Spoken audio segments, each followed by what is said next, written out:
A messenger bursts through the gates of Cairo. He carries a scroll that will decide the fate of the world. The man who receives it, a former slave named Qutuz, unrolls it slowly. His generals crowd around him, searching his face for any flicker of fear. The letter begins, "From the King of Kings of the East and West, the Great Khan, to Qutuz the Mamluk who fled to escape our swords." The room goes silent. "Our horses are swift, our arrows sharp, our swords like thunderbolts, our hearts as hard as mountains, our soldiers as numerous as the sand." Qutuz keeps reading. His expression doesn't change. "Fortresses will not detain us. Armies will not stop us. Your prayers to God will not avail against us." His generals shift nervously. They know what's coming. They've heard stories of this letter. Versions of it have preceded the destruction of every kingdom from China to Syria. "Resist, and you will suffer the most terrible catastrophes. We will shatter your mosques and reveal the weakness of your God." Qutuz looks up. The Mongol envoys stand before him waiting. They've delivered this ultimatum to kings and caliphs across half the world. The answer is always the same: surrender, submission, survival, if they're lucky. But something in Qutuz's eyes has changed. He orders the envoys seized. His generals freeze. This isn't possible. No one does this. No one survives doing this. Qutuz orders their heads removed. And then, before anyone can stop him, he orders those heads mounted on spikes above the gates of Cairo. In the entire history of the Mongol Empire, across 50 years of conquest, across the destruction of dozens of kingdoms, no one has ever done this. The most powerful military force the world has ever seen just received its answer. Egypt will fight. And the man who made this decision?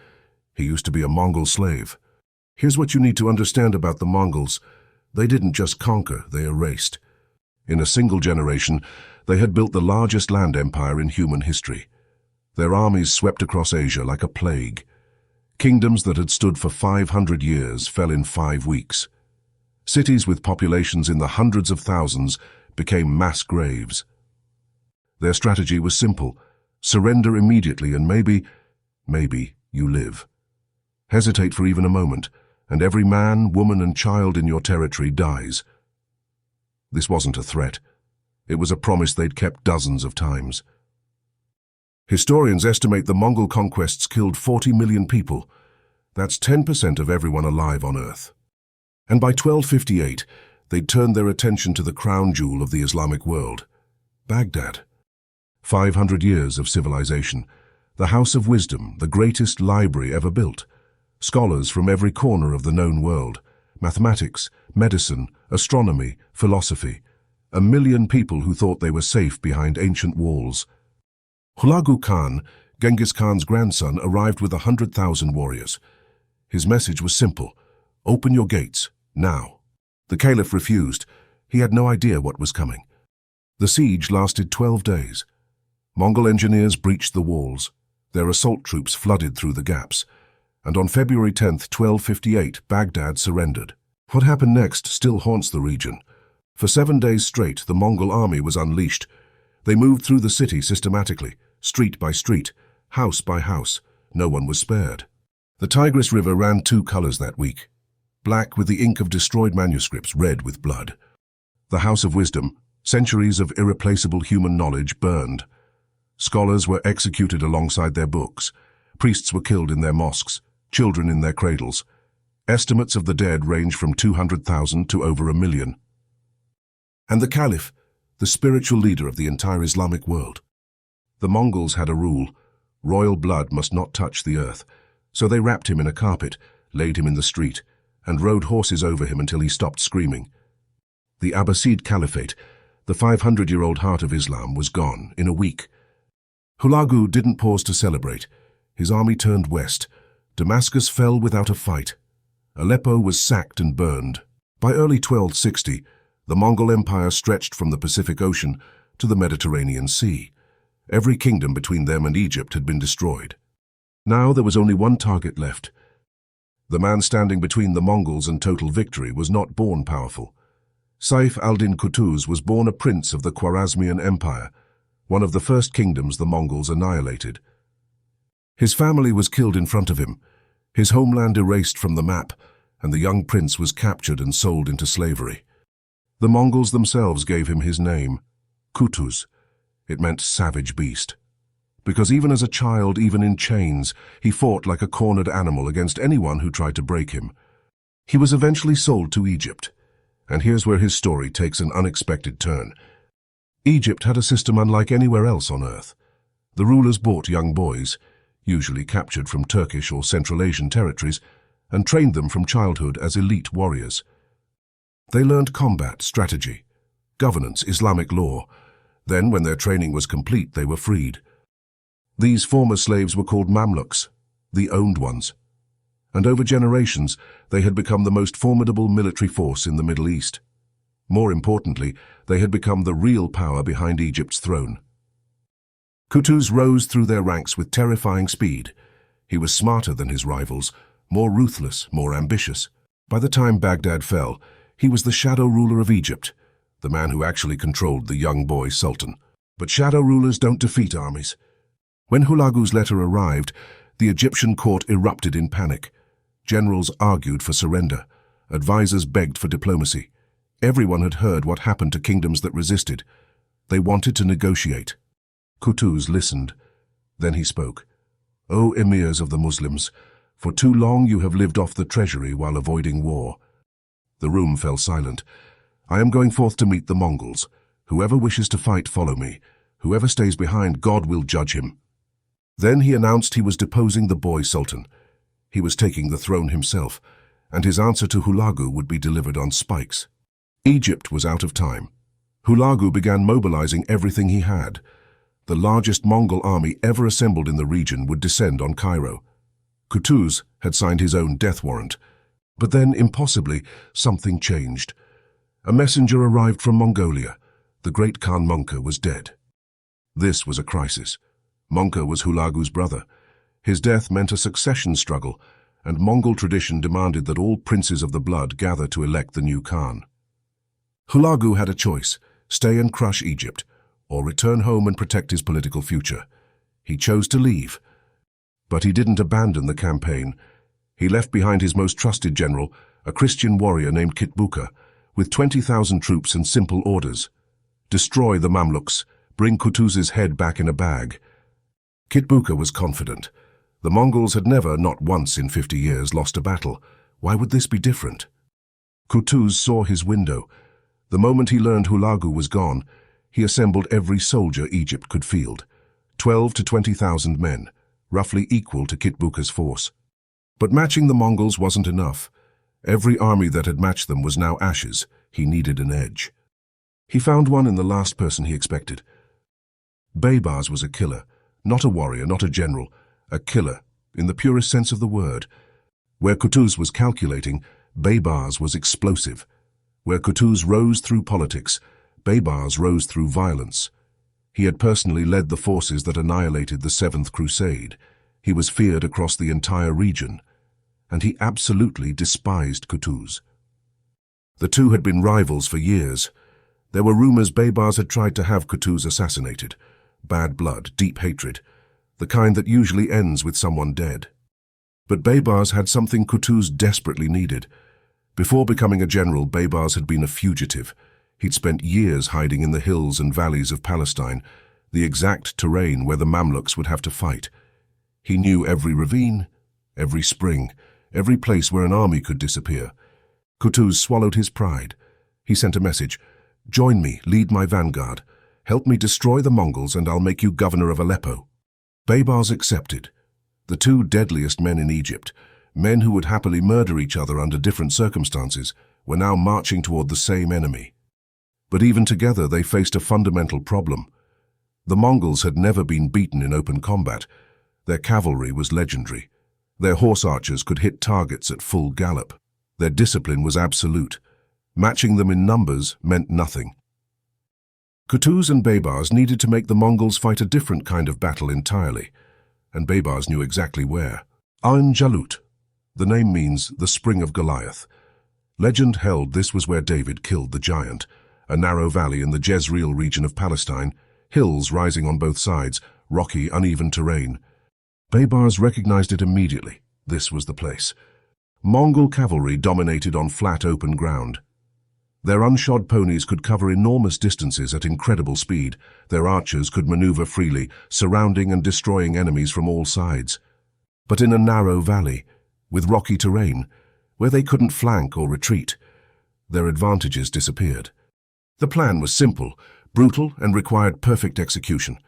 Baybars would take a small force forward, make contact with the Mongols, skirmish with them, then retreat. The Mongols always pursued. Their entire tactical doctrine was built around feigned retreats that lured enemies into chasing them. But this retreat would be real. Baybars would draw them deeper and deeper into the valley toward the spring. And waiting in the hills, hidden among the trees and rocks, would be the bulk of the Mamluk army, plus something else, a weapon the Mongols had never encountered. September 3rd, 1260. The morning was cool. Baybar's scouts reported Mongol cavalry approaching from the north. Kit Booker's vanguard, confident, aggressive, already savoring the easy victory ahead. Baybars rode out to meet them. His men were outnumbered. That was the point. The Mongol horse archers swept forward in their devastating formations. Arrows darkened the sky. Baybar's men returned fire, then began falling back exactly as planned. Kit Booker saw what he expected. A terrified enemy. A rout in progress. Easy prey. He ordered the pursuit. His warriors thundered into the valley, past rocky outcroppings, deeper and deeper toward the spring. The chase went on for hours. Baybar's men always seemed about to break, always stayed just out of reach. By midday, the entire Mongol army was inside Jalut, and then the hills exploded.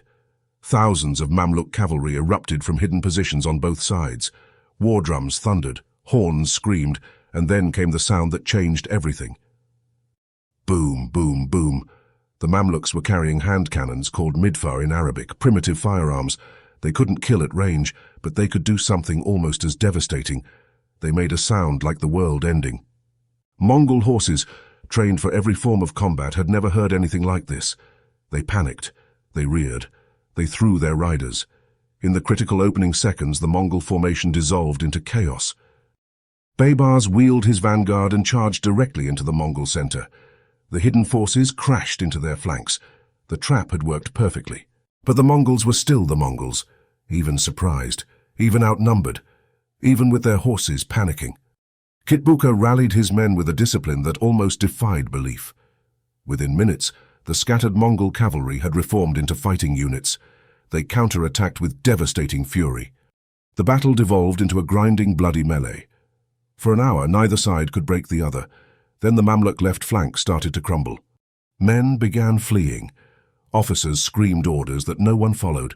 The entire line started bending backward, on the verge of collapse. Kutuz watched from the rear. His army was breaking. Everything. The plan, the ambush, the alliance with Baybars, the gamble of defying the Mongols, all of it was about to fail. If the left flank collapsed, the Mongols would roll up the entire army. Everyone would die, Egypt would fall, Islam would burn. Islam. In that moment, Kutuz made a decision that would echo through history. He tore off his helmet, so every man on the battlefield could see his face, and he charged. Kutuz plunged directly into the thickest fighting. His personal guard tried to stop him. He ignored them. As he rode, he screamed a battle cry that echoed across the valley. Wah, Islama! Oh my Islam! His sword flashed. Mongol warriors fell. He fought like the savage beast the Mongols had named him decades ago, like a man who had nothing left to lose. And his army saw him. The men who had been fleeing stopped, turned around, looked at their sultan, their former slave, their unlikely king, fighting and dying alongside them. And they charged back. The left flank didn't just hold. It surged forward. The Mamluks pressed into the Mongol lines with renewed fury. Kit Booker's men, exhausted, depleted, cut off from retreat, began to crack.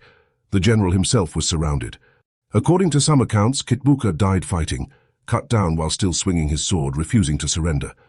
Other accounts say he was captured, dragged before Kutuz in chains, and gave one final defiant speech.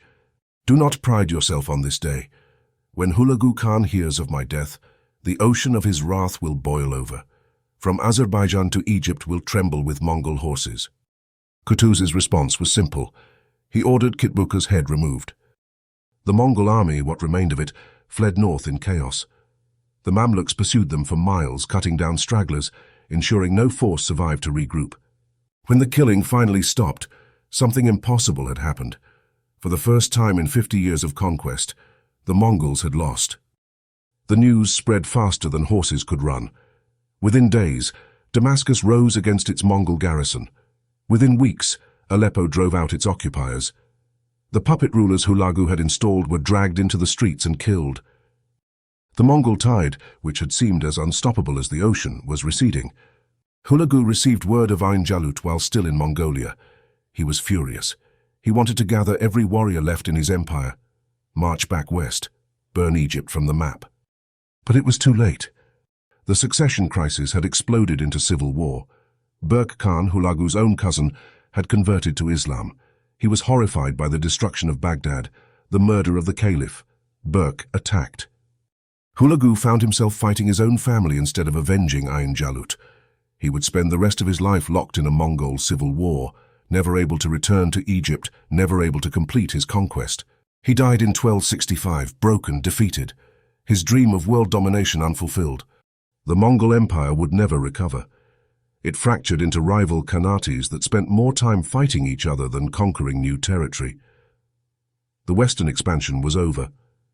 Egypt became the center of the Islamic world for the next 300 years. But Qutuz would never see it. On the road back to Cairo, Qutuz stopped to rest. He had done the impossible, defeated the Mongols, saved his people, secured his place in history. He was exhausted, elated, unguarded. He never saw the knife. Baybars, his ally in victory, his partner in the greatest military triumph of the age, had been nursing a grudge. Before the battle, Qutuz had promised him the governorship of Aleppo.